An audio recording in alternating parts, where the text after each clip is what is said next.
a couple of things, and I just want to kind of sum it up. So your kids, you talk to them. Any questions that they had, don't involve them. If you can avoid involving your kids, the divorce is between the people getting divorced. Correct. You shouldn't involve them. That's correct.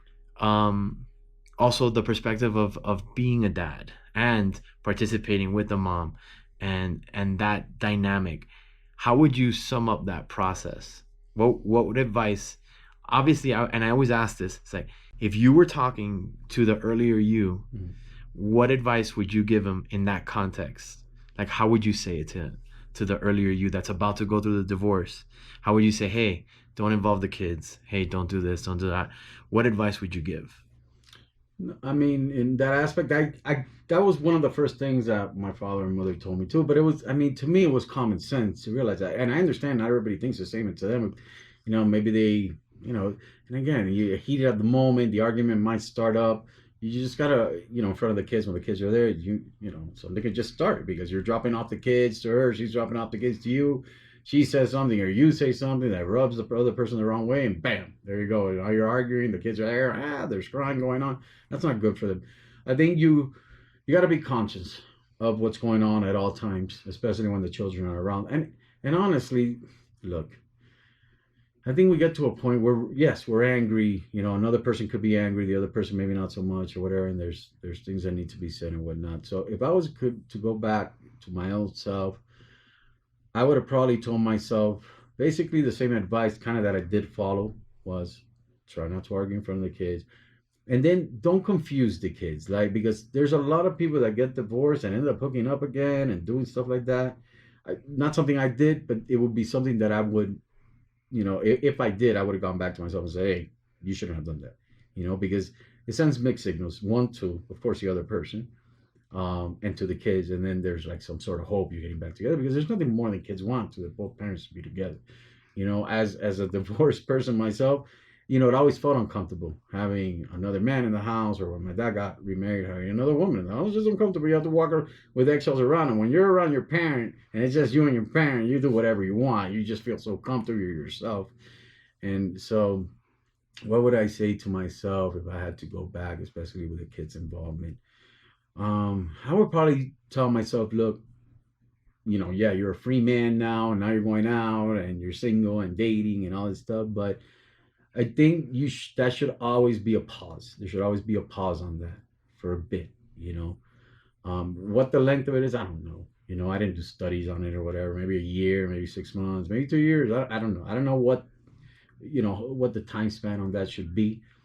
But you should definitely, and if you can't wait because maybe you already had somebody, or maybe you just met somebody, you really like them and you don't want, keep that away from your children.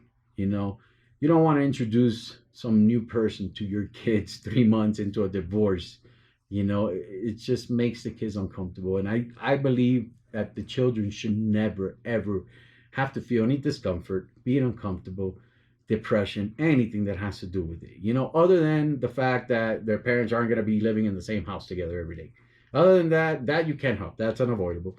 But I think everything else is avoidable, and I think it should be at all costs for your children's sake. Because if you want your kids to grow up and be good adults, stable adults, again, I'm not a psychiatrist or psychologist, but to me, this is just common sense.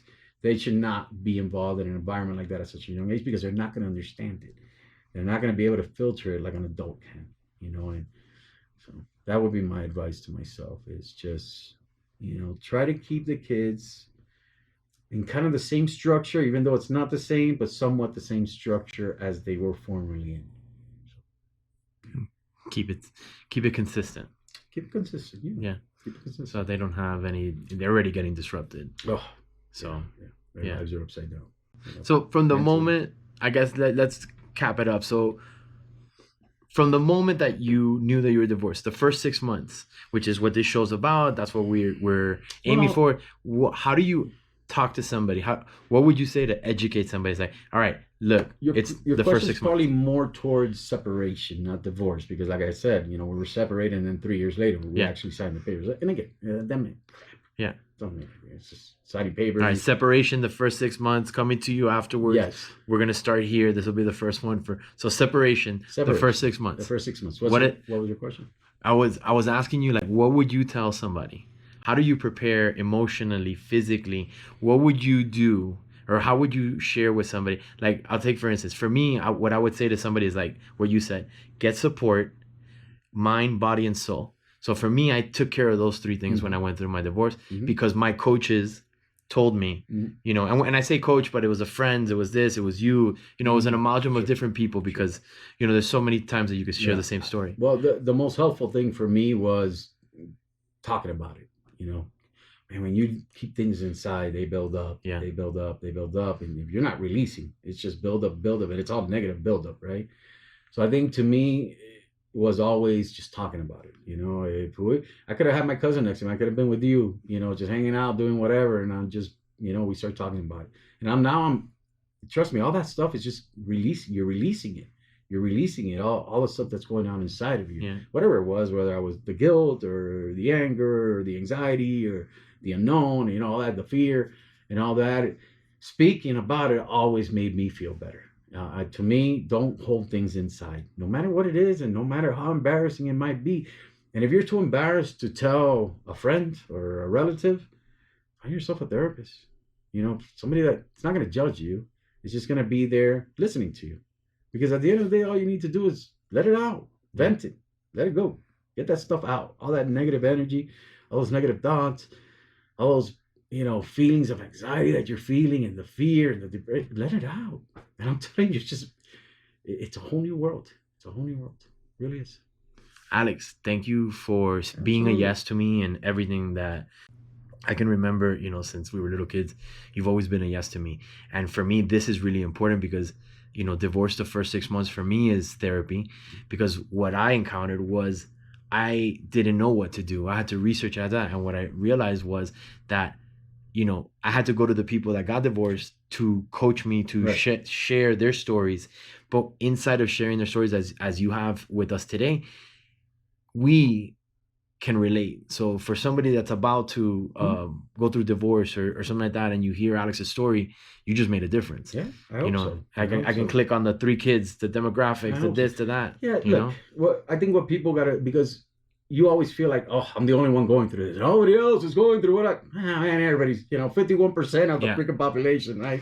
In the United States alone, at least I know that's been the stat for a long time. They've all gone through it. That's a lot of people. Yeah. You're not alone. And it's not the end of the world, and it's not life. You know, eventually you'll meet somebody else, and you'll meet somebody else because you've come to a level of maturity, right, of experience. You're going to find somebody that's even more compatible.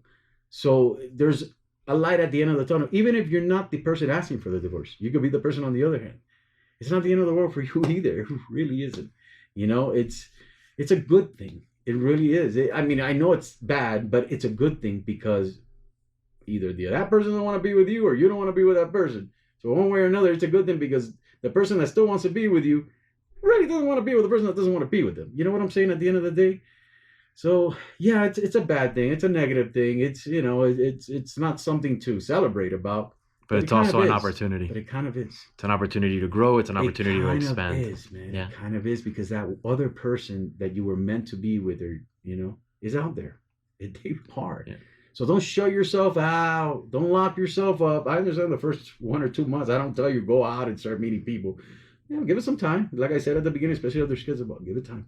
Don't bring anybody around your kid, especially, you know, at the beginning. Let things settle. You know, see your kids, study them, see how they're acting. You know, if they're like, hey, they're good with this, you know, then little by little introduce people as a friend. You know, maybe you go to a park if your kids are still little and they like to play in a park, and just say, hey, this is my friend, and this is her kids if they have kids, or this is my friend, and, you know, just hanging out, watching you guys play. And then you sit there talking. Don't kiss them. Don't hold hands. Don't do anything you would normally done with, you know, your spouse or on a date or when you're alone. But listen, it's not the end of the world. It isn't. It isn't. It's going to be okay, because it's been for millions and millions of people. And it was for me. Yeah. And it was for her at the end of the day. She's happy. I'm happy. Kids are happy. Kids are good. Kids are good. Yeah. So, all right. You've heard it here. That's Alex Miranda. He's giving you great advice. He's telling you to get support. He's telling you to be mindful of the children. They're not going through the divorce, even though they're being affected by it. And, to listen and to be calm. So a lot of awesome tools that you can use when you're going through it. And, as somebody who's gone through a divorce as well, I completely agree with everything that he said.